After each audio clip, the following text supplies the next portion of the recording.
नमस्कार बंधुगण आउ एक नवा कहानी आपण मानक स्वागत। आज कहानी आम पाखक पठे ऋषि जे कि अनुगुल बासिंदा।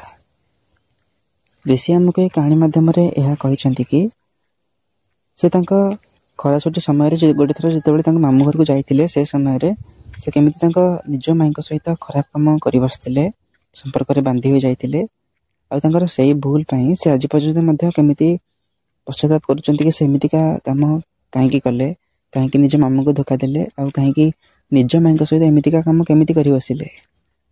तेबे से संपूर्ण घटना आमको ये कहानी मध्यम आ समस्त युवपीढ़ी मानक यह शिक्षा देवाई चाहूँगी कि जो मैंने भी निज यौवन उन्मादन आसी एमतीका भूल कम कर बसुँच कौन बहिता महिला सहित हो कि कौन भाउजों सहित हो कि कौन अविवाहित झील सहित हो जो मैंने भी एमतीका भूल कम कर बसुँच आजिकल टाइम रे से मैंने जिते संभव दूरे रुहतु कहीं ऋषि समस्त को यह कहवाई चाहूँगी कि जो भूल कम से कर बसते किसी समय सुख पाई जो भूल कम से कर बसते आ परवर्ती मुहूर्त से केते बड़ एक जघन्य अपराध रे भागी हो जाते तो से कहानी आपण मैंने निश्चिंत भाव शुणु तापर जानीपर कि यह केते दूर ठीक केते दूर भूल यह किसी समय सुख तो दे था परवर्ती मुहूर्त में आमठू केते कौन छड़े नहीं थाए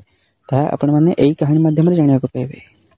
तेज चलतु समय को बेसी नष्ट नक संपूर्ण कहानी शुणा जहाँ ऋषि आमको पठाई।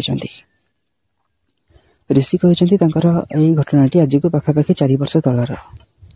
ऋषि अनुगुल गोटे छोट गाँव में घर से गाँव में स्कूल पाठपढ़ा शेष करते +2 तापर +3 तापर से बाहर को पाठ पढ़ाई चली जाते तो ये से समय पाठपढ़ा सरी जाता से अनुगुल गोटे छोट प्राइवेट स्कूल छोट छुआ मान प्राइवेट स्कूल से टीचर हो जाते टेम्पोरारी हिसाब से गोटे स्कूल पाठ पढ़ाते।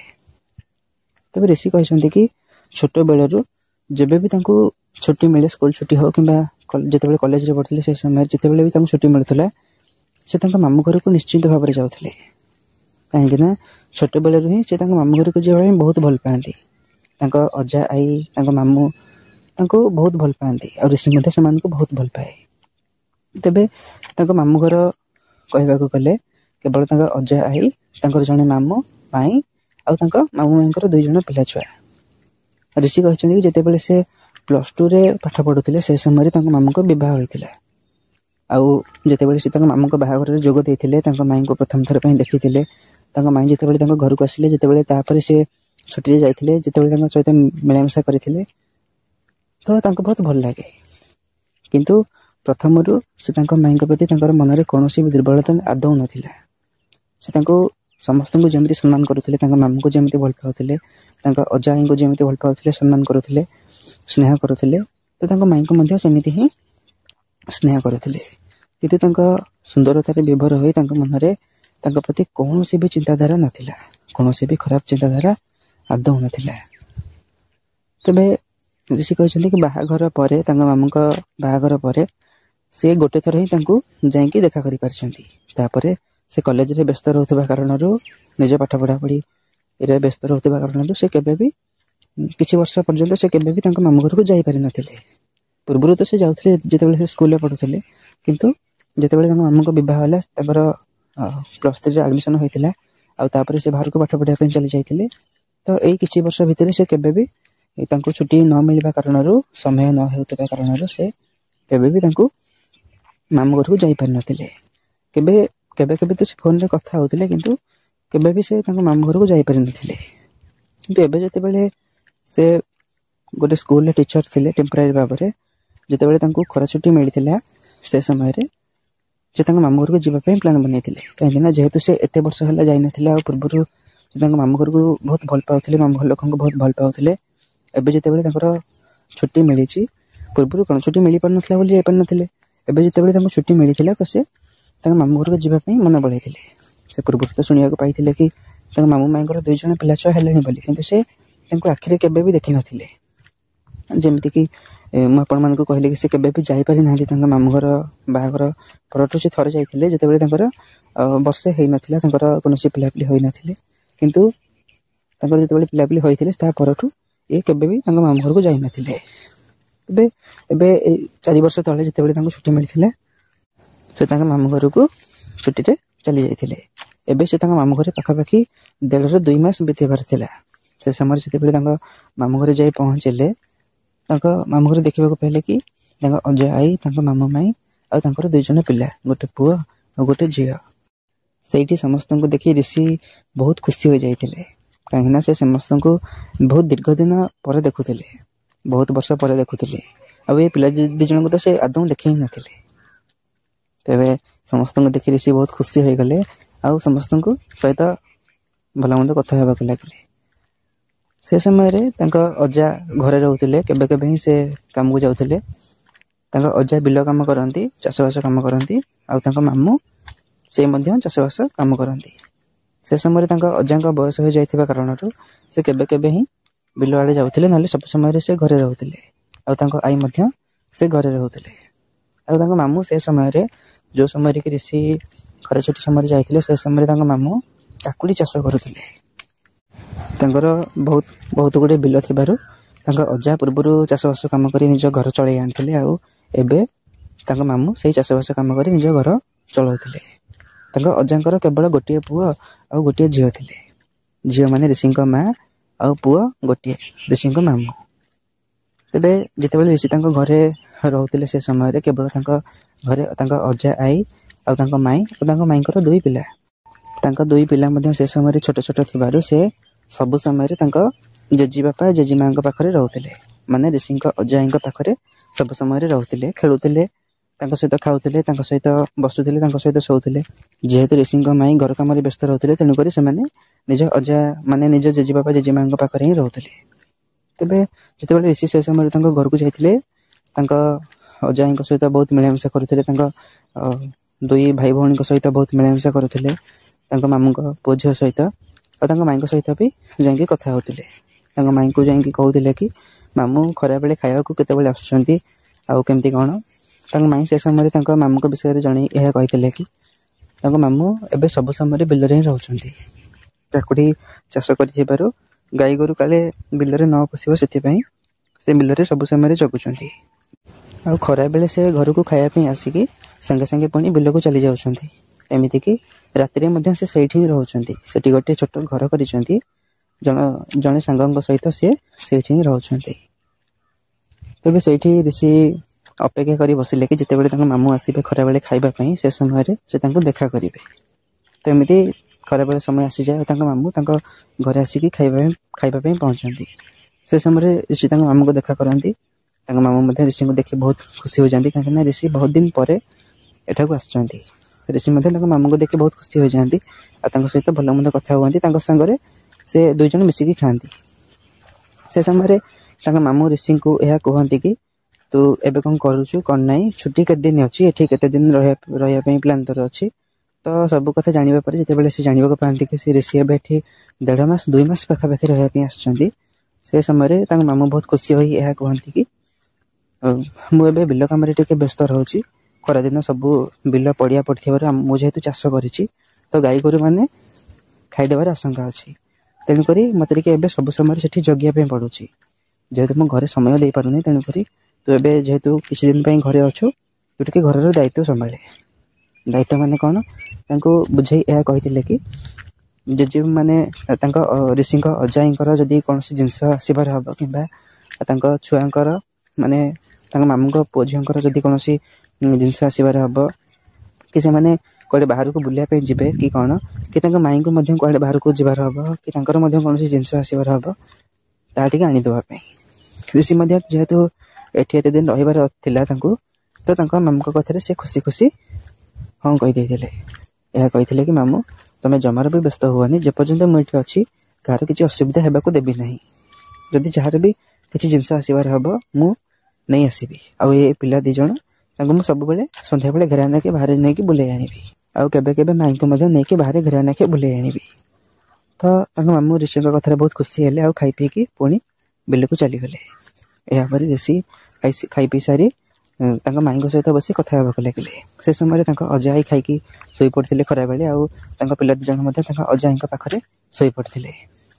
କେବଳ ତାଙ୍କ ମାଇଁ ଆଉ ଋଷି 2 ଜଣ ବସି କଥା ହେବାକୁ ଲାଗିଲେ।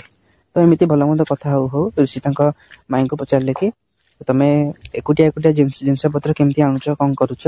ସେ ସମୟରେ ତାଙ୍କ ମାଇଁ ବହୁତ ମନ ଦୁଃଖରେ ଋଷିଙ୍କୁ କହିଲେ କି ତମ ମାମୁଁ ସବୁବେଳେ ଖାଲି ଚାଷ ହେଇକି ବିଲରେ ହିଁ ରହୁଛନ୍ତି। ସେ ବିଲରେ ହିଁ ତାଙ୍କ ଘର କରିସାରିଲେଣି। ତେବେ ମୋତେ କେବଳ ସେ ବାହା ହେଇଛନ୍ତି ଘରେ ଗୋଟେ ଚାକର ଭଳି ଖଟିବା ପାଇଁ, ନହେଲେ ଆଉ କିଛି ନାହିଁ। ଋଷି ଯେତେବେଳେ ଏମିତି କଥା ତାଙ୍କ ମାଇଁଙ୍କ ମୁହଁରୁ ଶୁଣିଥିଲେ, ପ୍ରଥମେ ତ ସେ ଟିକେ ଆଶ୍ଚର୍ଯ୍ୟ ହୋଇଯାଇଥିଲେ। ଯେତେବେଳେ ସେ ତାଙ୍କ କଥାର କାରଣ ପଚାରିବାରୁ ତାଙ୍କ ମାଇଁ ସେଇଠି କିଛି କହିନଥିଲେ, ଆଉ ସିଧା ତାଙ୍କ ରୁମ୍କୁ ଚାଲି ଯାଇଥିଲେ। ତ ଏମିତି 2ରୁ 3 ଦିନ ଯିବା ପରେ ଋଷି ତାଙ୍କ ମାଇଁଙ୍କ ସହିତ ବହୁତ କ୍ଲୋଜ୍ ହେଇଯିବା ପରେ, ମାନେ ତାଙ୍କ ସହିତ ସବୁବେଳେ କଥା ହେବା ଭିତରେ ତାଙ୍କ ସହିତ ପୁରା ହସି ହସି କଥା ହେଉଥିଲେ, ଆଉ ତାଙ୍କ ସହିତ ପୁରା ସେ 2ରୁ 3 ଦିନ ପରେ ପୁରା ଫ୍ରେଣ୍ଡ ଭଳି ହୋଇଯାଇଥିଲେ।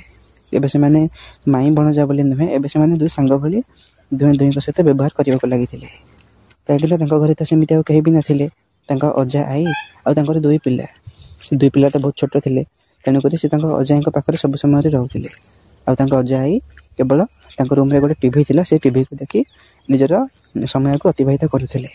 ଆଉ କେବେ କେବେ ସେ ଦାଣ୍ଡ ଆଡ଼େ ବୁଲୁଥିଲେ, ନହେଲେ ସବୁ ସମୟରେ ସେ ଟିଭିକୁ ଦେଖି ନିଜ ସମୟ ଅତିବାହିତ କରୁଥିଲେ। ତେଣୁ ଯେହେତୁ ତାଙ୍କ ଘରେ ସେମିତି ଆଉ କେହି ବି ନଥିଲେ, ଋଷି ସବୁବେଳେ ତାଙ୍କ ମାଇଁଙ୍କ ସହିତ କଥା ହୋଇ ତାଙ୍କ ସହିତ ପୁରା ସାଙ୍ଗ ଭଳି ବ୍ୟବହାର କରିବାକୁ ଲାଗିଥିଲେ। ତେବେ ଏଇ 2ରୁ 3 ଦିନ ଭିତରେ ତାଙ୍କ ମାଇଁଙ୍କ ସହିତ ଋଷି ବହୁତ କ୍ଲୋଜ୍ ହୋଇଯାଇଥିଲେ, ପୁରା ସାଙ୍ଗ ଭଳି ବ୍ୟବହାର କରିବାକୁ ଲାଗିଥିଲେ। ଏଇ ଭିତରେ ସେ ତାଙ୍କ ମାଇଁଙ୍କୁ ମଧ୍ୟ କେବେ କେବେ ତାଙ୍କର ଯାହା ବି ଜିନିଷ ଆସିବାର ହେବ, ସେ ତାଙ୍କୁ ମାର୍କେଟ ନେଇକି ଜିନିଷ ଆଣିକି ତାଙ୍କ ସହିତ ପୁଣି ଫେରି ଆସୁଥିଲେ। ତାଙ୍କୁ ମାର୍କେଟ ନେଇକି ତାଙ୍କ ଜିନିଷ କିଣି ଦେଉଥିଲେ। ତେବେ 2ରୁ 3 ଦିନ ଗଲା ପରେ, ସେ ତାଙ୍କ ସହିତ ଅଧିକରୁ ଅଧିକ କ୍ଲୋଜ୍ ହେଇଗଲା ପରେ ସେଇ ପୁରୁଣା କଥା ସେ ପୁଣି ତାଙ୍କ ମାଇଁଙ୍କୁ ପଚାରିଲେ କି ମାଇଁ, ତମେ ସେଦିନ ମାମୁଙ୍କ ବିଷୟରେ ଏମିତିକା କଥା କ'ଣ ପାଇଁ କହୁଥିଲ? ଯେହେତୁ ତାଙ୍କ ମାଇଁ ମଧ୍ୟ ଋଷିଙ୍କ ସହିତ ବହୁତ ସାଙ୍ଗ ଭଳି ବ୍ୟବହାର କରିବାକୁ ଲାଗିଥିଲେ, ବହୁତ କ୍ଲୋଜଲି ମିଶି ସାରିଥିଲେ, ତେଣୁକରି ସେ ସବୁ କଥା ତାଙ୍କ ଭଣଜା ଋଷିଙ୍କୁ କହିଥିଲେ କି ତମ ମାମୁଁ ବିବାହ ପରଠାରୁ ମୋତେ କୁଆଡ଼େ ବି ବୁଲିବା ପାଇଁ ନେଇନାହାନ୍ତି। ସବୁବେଳେ ଚାଷବାସ କାମ କରି ନିଜ ସମୟ ଚାଷରେ ହିଁ ଦେଉଛନ୍ତି, କେବେ ବି ଘରକୁ ସମୟ ଦେଉନାହାନ୍ତି, କେବେ ବି ମୋତେ ସମୟ ଦେଉନାହାନ୍ତି। ଏହାପରେ ଋଷି ତାଙ୍କ ମାଇଁଙ୍କୁ ବୁଝାଇଥିଲେ କି ମାମୁଙ୍କର ତ ପେଶା ସେଇଟା, ଚାଷବାସ କାମ କଲେ ହିଁ 2 ପଇସା ଘରକୁ ଆସିବ। ଯଦି ସେ ଚାଷ ହିଁ ନ କରିବେ, ତାହେଲେ ତମେମାନେ ଖାଇବ କ'ଣ, ତମେମାନେ ପିନ୍ଧିବ କ'ଣ? ତ ଏସବୁ ବୁଝିଲା ପରେ ତାଙ୍କ ମାଇଁ ତ ବୁଝିଲେ, କିନ୍ତୁ ତଥାପି ଟିକେ ମନ ଦୁଃଖରେ ରହିଲେ। ଋଷି ତାଙ୍କ ମନ କଥା ବୁଝିପାରିଲେ, ଆଉ ତାଙ୍କ ମାଇଁଙ୍କୁ କହିଲେ କି ତମେ ଜମାରୁ ବି ମନ ଦୁଃଖ କରନି, ମୁଁ ଯେପର୍ଯ୍ୟନ୍ତ ଏଇଠି ଅଛି ତୁମକୁ ନେଇକି ବାହାରେ ବୁଲେଇ ଆଣୁଥିବି, ତୁମର ଯାହା ବି ଜିନିଷ ଆସିବାର ହେବ ମୁଁ ତୁମକୁ ମାର୍କେଟ ନେଇକି ଯିବି। ଏହାପରେ ତାଙ୍କ ମାଇଁ ଟିକେ ଖୁସି ହେଲେ, ଆଉ ଋଷିଙ୍କ ସହିତ ପୁଣି ସେମିତି ଗପସପ୍ କରିବାକୁ ଲାଗିଲେ। ଏଇ ଭିତରେ ସେ ଋଷିଙ୍କୁ ଏହା ପଚାରିଥିଲେ କି ତମର ବାହାଘର କେବେ ହେବ? ତମେ ତ ସ୍କୁଲ ଟିଚର ହେଇସାରିଲଣି, ପଇସା ମଧ୍ୟ ରୋଜଗାର କରୁଛ, ତେବେ ତମେ ବିବାହ କେବେ କରିବ? ତମର କୌଣସି ଗାର୍ଲଫ୍ରେଣ୍ଡ ଅଛନ୍ତି କି? ଏହାପରେ ଋଷି ତାଙ୍କ ମାଇଁଙ୍କୁ ମନା କରିଥିଲେ କି ନାଇଁ ମାଇଁ, ମୋର କୌଣସି ଗାର୍ଲଫ୍ରେଣ୍ଡ ନାହାନ୍ତି। ଯଦି ତମ ଗାଁରୁ କୌଣସି ଭଲ ଝିଅ ଅଛନ୍ତି ତାହେଲେ ଦେଖ। ତାଙ୍କ ମାଇଁ ଋଷିଙ୍କ କଥାରେ ଥଟ୍ଟା ଉଡ଼ାଇ କହିଥିଲେ କି ତମ ବୟସର ପିଲାମାନେ କେତେ କ'ଣ କରନ୍ତି, ମୁଁ ସବୁ କଥା ଜାଣିଛି। ତମେ ମୋତେ ଲୁଚାଉଛ, ଆଉ କହୁଛ କି ତମର ଗାର୍ଲଫ୍ରେଣ୍ଡ ନାହାନ୍ତି, ତମେ ନିହାତି ମୋତେ ଲୁଚାଉଛ। ତେବେ ଋଷି ତାଙ୍କ ମାଇଁଙ୍କୁ କହିଥିଲେ କି ନାଇଁ ମାଇଁ, ମୁଁ କିଛି ଲୁଚାଉନି, ସତରେ ମୋର କୌଣସି ଗାର୍ଲଫ୍ରେଣ୍ଡ ନାହାନ୍ତି। ଏହାପରେ ତାଙ୍କ ମାଇଁ ଋଷିଙ୍କୁ କହିଥିଲେ କି ହଉ ଠିକ୍ ଅଛି, ତମେ ଦେଖୁଥାଅ, ନହେଲେ ମୁଁ ଆମ ଗାଁରେ ଭଲ ଝିଅଟେ ତମ ପାଇଁ ଦେଖିବା। ତେବେ ଏଇ ଭିତରେ ଋଷି କହିଛନ୍ତି କି ସେ ତାଙ୍କ ମାଇଁଙ୍କୁ ଧୀରେ ଧୀରେ ପସନ୍ଦ କରିବାକୁ ଲାଗିଥିଲେ, ଆଉ ତାଙ୍କ ମାଇଁ ମଧ୍ୟ ଋଷିଙ୍କୁ କେଉଁଠି ନା କେଉଁଠି ପସନ୍ଦ କରିବାକୁ ଲାଗିଥିଲେ। ତେବେ କିଛି ଦିନ ଏମିତି ଯିବା ପରେ ସେମାନେ ଦୁହେଁ, ଯେହେତୁ ତାଙ୍କ ମାମୁଁ ରାତିରେ ମଧ୍ୟ ସେଠାରେ ରୁହନ୍ତି, ତ କିଛି ଦିନ ଯିବା ପରେ ସେମାନେ ଦୁହେଁ ଖରାପ କାମ କରି ବସିଥିଲେ। ପୂର୍ବରୁ ତ ଋଷି ତାଙ୍କ ମାଇଁଙ୍କ ସହିତ କେବଳ ସାଙ୍ଗ ଭଳି ବ୍ୟବହାର କରୁଥିଲେ, କେବଳ କଥା ହେଉଥିଲେ। ଏବେ ଯେତେବେଳେ ତାଙ୍କ ସହିତ ସେ ଏତେ ଘନିଷ୍ଠ ସମ୍ପର୍କରେ ବାନ୍ଧି ହୋଇ ସାରିଲେଣି, ତାଙ୍କ ସହିତ ଖରାପ କାମ କରିସାରିଲେଣି, ତେବେ ସେମାନେ ଦୁହେଁ ଏବେ ଗୋଟେ ଘରେ ଗୋଟେ ସ୍ୱାମୀ ସ୍ତ୍ରୀ ପରି ରହିବାକୁ ଲାଗିଥିଲେ। ତାଙ୍କ ମାମୁଁ ତ ଦିନରେ କ'ଣ ରାତିରେ କ'ଣ ସେ ସବୁ ସମୟରେ ବାହାରେ ରହୁଥିଲେ, ଋଷି ତାଙ୍କ ମାଇଁଙ୍କ ପାଖରେ ସବୁ ସମୟରେ ରହୁଥିଲେ। ଆଉ ଯେବେ ବି ତାଙ୍କୁ ମୌକା ମିଳୁଥିଲେ ସେମାନେ ଏମିତିକା ଭୁଲ କାମ କରୁଥିଲେ। ତେବେ ସବୁବେଳେ ତାଙ୍କୁ ନେଇକି ବାହାରେ ବୁଲେଇବା, ବାହାରେ ଖିଆପିଆ ଘରେ ସବୁବେଳେ ତାଙ୍କ ସହିତ ବସି ଗପସପ କରିବା। ତେବେ ଏମିତି ତାଙ୍କର ଦିନ କଟୁଥିଲା। ତ ଏଇ 1.5ରୁ 2 ମାସ ତାଙ୍କର କେବଳ ତାଙ୍କ ମାଇଁଙ୍କ ପାଖାପାଖି ହିଁ ସମୟ କଟିଲା। ଏହାପରେ ସେ ଯେହେତୁ ତାଙ୍କର ଗୋଟେ ସ୍କୁଲରେ ସେ ପାଠ ପଢ଼ୁଥିଲେ, ଗୋଟେ ସ୍କୁଲରେ ଟିଚର ଥିଲେ, ତାଙ୍କ ଛୁଟି ଖୋଲିବା ପରେ ସେ ସ୍କୁଲକୁ ତ ପଳେଇ ଆସିଥିଲେ। କିନ୍ତୁ ଏବେ ବି ସେ ତାଙ୍କ ମାଇଁଙ୍କ ସହିତ ଫୋନରେ ସବୁ ସମୟରେ କଥା ହେଉଥିଲେ। ତେବେ ଏବେ ତାଙ୍କ ମନ ଆଉ ତାଙ୍କ ପାଠ ପଢ଼ାରେ ଲାଗୁନଥିଲା। ଏବେ ସବୁବେଳେ ତାଙ୍କ ମନ ତାଙ୍କ ମାଇଁଙ୍କ ପାଖରେ ହିଁ ଠାକି ରହିଯାଇଥିଲା। ତେବେ ଯୌବନ ବୟସରେ ଯେତେବେଳେ ଗୋଟେ ପୁଅ କୌଣସି ମହିଳା ସହିତ ହେଉ କିମ୍ବା କୌଣସି ଝିଅ ସହିତ ହେଉ ଏମିତି ଅତି ନିକଟତର ହୋଇଯାଏ, ଘନିଷ୍ଠ ସମ୍ପର୍କରେ ବାନ୍ଧି ହୋଇଯାଏ, ଆଉ ସେ ତା ପାଖରେ ରହୁନଥାଏ। ଯେମିତିକି ରିଷି ତାଙ୍କ ମାଇଁଙ୍କ ସହିତ ସମ୍ପର୍କରେ ବାନ୍ଧି ହେବା ପରେ ଏବେ ସେ ନିଜ ସ୍କୁଲରେ ରହୁଛନ୍ତି ଦୂରରେ, ଆଉ ତାଙ୍କ ମାଇଁ ତାଙ୍କ ମାମୁଁ ଘରେ। ତେବେ ତାଙ୍କ ସହିତ ସବୁବେଳେ ଫୋନରେ କଥା ହେବା ଭିତରେ ତାଙ୍କ ମନ ତାଙ୍କ ମାଇଁଙ୍କ ପାଖରେ ଥାଏ, ତାଙ୍କ ମନ ତାଙ୍କ କାମରେ ଲାଗୁନଥାଏ।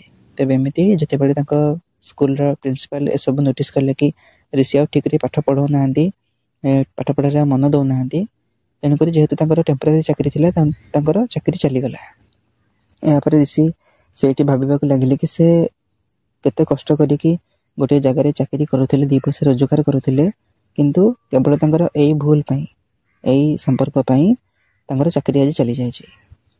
ଯେହେତୁ ସେ ସବୁବେଳେ ମନ ଦୁଃଖ କରିବାକୁ ଲାଗିଲେ, ଆଉ ନିଜ ନିଜକୁ ଘୃଣା କରିବାକୁ ଲାଗିଲେ କି ସେ କ'ଣ ପାଇଁ ତାଙ୍କ ବାପା ମା ତାଙ୍କୁ ପାଠ ପଢ଼େଇଥିଲେ କେବଳ 2 ପଇସା ରୋଜଗାର କରିବା ପାଇଁ, ଭଲରେ ସମ୍ମାନରେ ବଞ୍ଚିବା ପାଇଁ। କିନ୍ତୁ ରିଷି ଯେ ନିଜର ମୁହଁ କଳା କରିକି ନିଜ ଚାକିରିକୁ ବି ଖାଇଯାଇଛନ୍ତି, ଯେତେବେଳେ ସେ ଏକଥା ସବୁ ଜାଣିବାକୁ ପାଇଲେ, ସେତେବେଳେ ସେ ଘୃଣାରେ ନିଜ ମୁହଁକୁ ବି ଦେଖିବା ପାଇଁ ଆଉ ପସନ୍ଦ କଲେ ନାହିଁ।